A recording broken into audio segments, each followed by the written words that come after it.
ஸ்ரீ குமரகுருபரர் சைவ சமயம் வளர்த்த சந்நியாசி.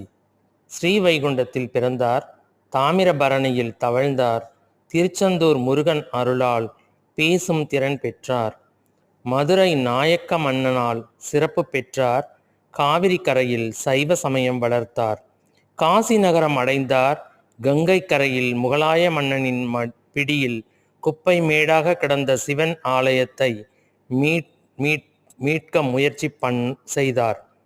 சிங்கத்தின் மீது அமர்ந்தார்.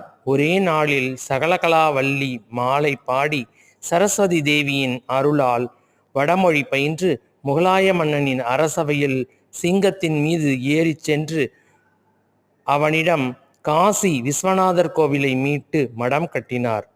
சைவ சமயத்திற்கு துறவி